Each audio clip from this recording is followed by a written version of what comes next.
अखिल भारत हिंदू महासभा ने आज बैठक की और इस बैठक में प्रमुख बिंदुओं पर चर्चा हुई। आपको बता दूं कि समान नागरिक बिल जल्द से जल्द पारित करे सरकार और साथ साथ जनसंख्या नियंत्रण जो बिल है उसको भी पारित करे। उन्होंने ये कहा है कि अखिल भारतीय हिंदू महासभा ने कि वह हर जिले में एक कथा करेगी और उस कथा में लाखों लोगों को जोड़ेगी और उस लाखों लोगों से एक फॉर्म यानी एक पत्र लिखवाएगी कि वह प्रधानमंत्री यानी भारत सरकार से, राष्ट्रपति से, गृह मंत्री से मांग करे कि यह बिल जल्द से जल्द पारित किए जाएं। और साथ साथ आपको ये भी बता दूं कि जिस तरीके से हमास यानी फ़िलिस्तीन और इजराइल का जिस तरीके से युद्ध चल रहा है, जिस तरीके से हमास जो आतंकवादी इस्लामिक आतंकवादी है उसने जिस तरीके से बर्बरता दिखाई है, इजराइल के लोगों पर कायरतापूर्ण हरकत दिखाई है, इसका कंडम करते हुए, इसकी भत्सरना करते हुए अखिल भारत हिंदू महासभा इजराइल के साथ है। वंदे मातरम, वंदे मातरम, वंदे मातरम। हिंदू महासभा जिंदाबाद, हिंदू महासभा जिंदाबाद, हिंदू महासभा जिंदाबाद।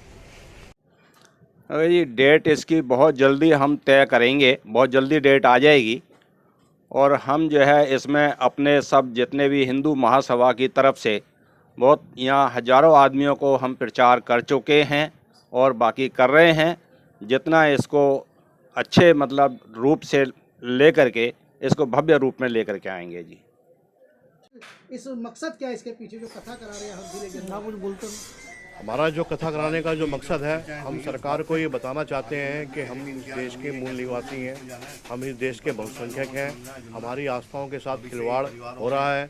हम चाहते हैं कि देश में जो सरकार का मैनिफेस्टो में था समान नागरिक कानून, जनसंख्या नियंत्रण कानून, सरकार उसको तुरंत पास करे, जिससे सरकार के अंदर लोगों की भावनाएं भी मतलब जो उनको लगे कि भाई सरकार ने अच्छा काम किया तो दोबारा सरकार वो बने। इसके लिए हम ये चाहते हैं। और कथा जो पूरे भारतवर्ष में हम लोग करा रहे हैं, इस कथा के माध्यम से भी लाखों लोगों को जोड़ने का माध्यम है कि वो सरकार को बताए कि भाई जनसंख्या नियंत्रण कानून और समान नागरिक कानून तुरंत सरकार लागू करे।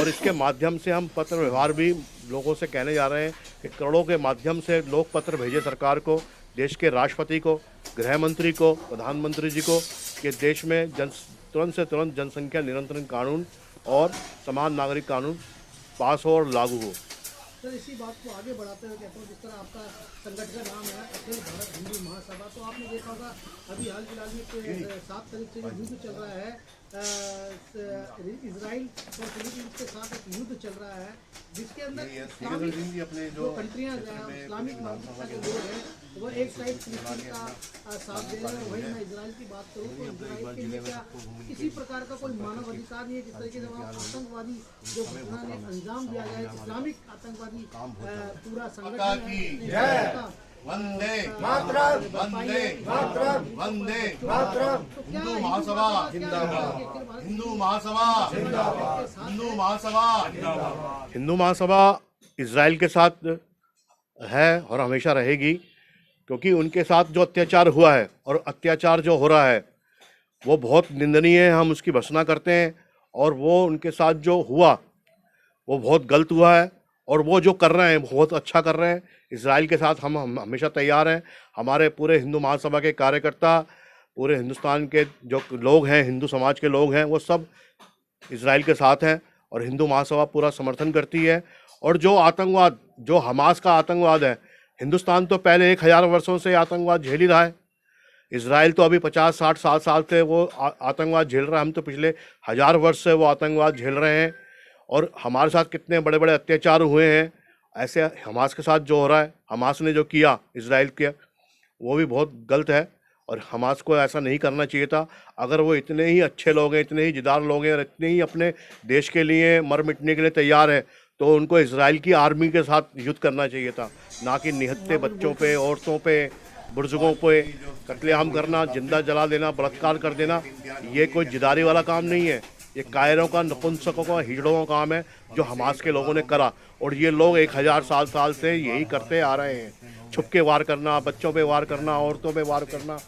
तो ये काम इनका एक है। राकेश जी, 130 करोड़ का भारत देश है जिसमें बताया जाता है, अनुमानित संख्या बताई जाती है कि 30 करोड़ यहाँ जो दूसरे धर्म के लोग हैं, यानी कि बात करूँ इस्लाम धर्म के लोग हैं, वह भी इस देश में रह रहे हैं। सेकुलर एक तरीके का ये देश है और यहीं पर ही इजराइल यानी कि इजराइल को डिक्लेयर करते हुए जो हमास आतंकवादी संगठन है उसका समर्थन किया है जो भारत के अंदर रह रहे मुसलमान हैं।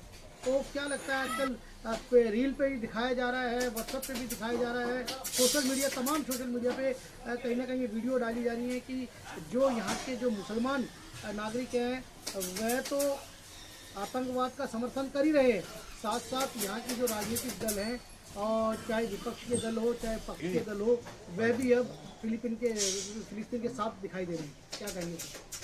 देखो, मैं किसी राजनीति पार्टी का नाम नहीं लेना चाहता। हम तो अपनी हिंदू महासभा की बात करते हैं और यहाँ के जो 130 करोड़ 140 करोड़ जो लोग हैं वो सब हिंदुस्तानी हैं। वो बाद में किसी पंथ मजहब के लोग हो सकते हैं। अगर वो हमास का समर्थन कर रहे हैं तो वो बहुत गलत काम कर रहे हैं। उनको ऐसा नहीं करना चाहिए क्योंकि हमास एक आतंकवादी देश है। यही लोग कहते हैं कि आतंकवाद का कोई मजहब नहीं होता, कोई धर्म नहीं होता। अगर मजहब नहीं होता, धर्म नहीं होता, फिर ये लोग क्यों समर्थन कर रहे हैं? पूरे वर्ल्ड के मुसलमान समर्थन क्यों कर रहे हैं? जैसे आपने कहा कि यहाँ के मुसलमान उसके समर्थन में आ रहे हैं, तो मुसलमान ही क्यों समर्थन में आ रहे हैं? तो इसका मतलब आतंकवाद का भी धर्म है ना, आतंकवाद का भी मजहब है ना। तो ये सब दर्शाता है इस बात को कि वो लोग जो क्रूर हत्याएं उन्होंने करी हमास का, उसका वो समर्थन करते हैं। वही उन्होंने हजारों साल हमारे साथ किया और आज तक हमारी बहन बेटियों के साथ, हमारे पूर्वजों के साथ उन्होंने यही करा है जो आज वो इजराइल के साथ कर रहे हैं। वो लोग, इनकी मानसिकता ही यही है। बोले जी, आखिरी सवाल ये पूछना चाहता हूँ मैं आपसे कि जिस तरीके से आज चर्चाएं हो रही है सोशल मीडिया पे कि जो इजराइल बमबारी कर रहा है गाजा पट्टी पे, उसको लेकर कहीं ना कहीं लोगों में खासी नाराजगी देखी जा रही है और कहा जा रहा है कि यहाँ मानव अधिकार को ताक पे रखते हुए इजराइल ये कार्रवाई कर रहा है। तो जब इजराइल पे सबसे पहले इजराइल पे हमला किया गया था युद्ध से पहले और निर्मम हत्या की गई थी बुजुर्गों की, बच्चों की, यहाँ तक कि गर्भवती महिलाओं का भी रेप करते हुए उनके साथ उनका पेट फाड़ के उनके बच्चों को भी निकाल दिया गया था। इस प्रकार की बातें भी सामने आ रही हैं। तो क्या लगता है आपको कि जिस तरीके से जो हमास आतंकवाद जो एक ISIS का चेहरा है एक तरीके का जो क्रूर हत्याएं कर रहा है, तो वो क्या आगे और जो देश है, मुल्क है और हमारे भारत के राजनीतिज्ञ हैं, यानी कि बात करूं जो विपक्ष की जो एक गठबंधन बना जिसका नाम इंडिया है, वो पूरी तरीके से हमास के सपोर्ट में नजर आ रहा है, यानी फिलीपींस के, क्या कहेंगे इस पर? मैं किसी पार्टी विशेष का नाम नहीं लेना चाहता। जिसको अपनी राजनीति करनी है वो अपनी राजनीति करें, लेकिन हमें इजराइल के साथ हम लोग खड़े हैं और इजराइल के साथ हम हमेशा रहेंगे। और आतंकवाद का विरोध हमने हमेशा किया है। और आतंकवाद का धर्म होता है, आतंकवाद का मज़हब होता है और आतंकवाद, इस्लामिक आतंकवाद ये है, ये इन इस्लामिक लोगों ने खुद ही दिखा दिया, अपने आप ही दिखा दिया कि उनके समर्थन में आके, अगर वो समर्थन नहीं करते तो हम मानते हैं कि आतंकवाद का धर्म नहीं होता, आतंकवाद का मज़हब नहीं होता। लेकिन उन्होंने खुद ही दिखा दिया कि आतंकवाद का धर्म भी होता है, मज़हब भी होता है, इस्लामिक आतंकवाद ये है। और हम तो 1000 साल से झेल रहे हैं। मैं किसी पॉलिटिक्स में नहीं पढ़ना चाहता। मैं एक ही बात करना चाहता हूँ कि हिंदू महासभा हर इजरायली के साथ है, हर इजराइल की जनता के साथ है। अगर सरकार हमसे कहे तो हमारे भी लाखों लोग जाने को तैयार हैं इजराइल में, इजराइल के समर्थन में लड़ने के लिए तैयार हैं। और हम, सरकार हमें इजाज़त दे तो हम आज ही चले जाएंगे। बोले जी, अगर ये स्थिति अगर भारत में बनती है और उस पर काबू पाने के लिए सरकार को क्या मैसेज देना चाहिए? पहली बात तो ये स्थिति हिंदुस्तान में बनेगी नहीं। अगर बनती है, सरकार को करोड़ों से करोड़ों कदम उठाने चाहिए, जैसे भी हो, किसी भी माध्यम से उसको रोकना चाहिए। जैसे इजराइल रोक रहा है, हमला करके रोक रहा है। इजराइल ने पिछले 10 दिन से उनको कह रहा है कि आप चले जाओ, छोड़ के चले जाओ, लेकिन हमास उनको छोड़ के जाने नहीं दे रहा वहाँ की आम जनता को। वो जनता में बीच में रह के हमले कर रहा है, जानबूझ के दिखा रहा है कि देखो हमारी जनता पे हमला हो रहा है, हमारी जनता पे हमला हो रहा है। अगर हमास इतना ही अच्छा था तो उसने इजराइल की जनता पे हमला क्यों करा? वो अगर मर्द है, इतने ही मर्द हैं वो लोग, तो उन्होंने इजराइल की फौज से मुकाबला क्यों नहीं करा? मैं कहता हूँ अगर इतने ही मर्द हैं तो फौज से मुकाबला करो ना। आपने फौज से मुकाबला तो कराना नहीं, आपने निहत्तों को मार दिया, 2000 लोग मार दिए, बड़ा महान कार्य कर दिया। तो ये इनकी एक मानसिकता है, ये दर्शाती है कि ये नपुंसक और हिजड़े लोग हैं। बहुत बहुत क्या नाम है आपका? विपिन मिर्च। विपिन जी, आज जो आपको एक दायित्व दिया गया है और जो दायित्व का क्या नाम है, किस पोजीशन पे आपको दायित्व दिया गया है? रामनगर वार्ड का अध्यक्ष का दायित्व दिया गया है। तो आज आपको जो अध्यक्ष बनाया गया, कितनी खुशी हो रही है आपको? खुशी प्रसन्नता तो हमें बहुत हो रही है। बाकी हिंदू महासभा का साथ हमारे को मिला कि हम उनके सदस्य बने, अध्यक्ष बनाए उन्होंने हमें। बाकी जितने जुड़ सके हिंदू हम उतना आपको जितना जोड़ सकेंगे उतना ज़्यादा मैं जोड़ना चाहूँगा। अप्रिशिएट करेंगे। मैं राकेश कुमार गोला जी और सारे सदस्यों का अभिनंदन करता हूँ, सबका स्वागत करता हूँ, सबका। क्या नाम है आपका? जी, मैं भीम प्रजापति, अध्यक्ष बल्ली मारन विधानसभा। जी, आज की जो बैठक रही है क्या रहा उसमें? जी, आज की जो बैठक रही उसमें मुझे जिम्मेदारी मिली है अपनी बल्ली मारन विधानसभा के, और मैं उस जिम्मेदारी को पूरा करते हुए डोर टू डोर संपर्क करूंगा, जिससे श्री खाटू श्याम जी की कथा में ज़्यादा से ज़्यादा लोग उपस्थित हो सकें और जिससे मुझे श्री खाटू श्याम जी का आशीर्वाद प्राप्त हो सके।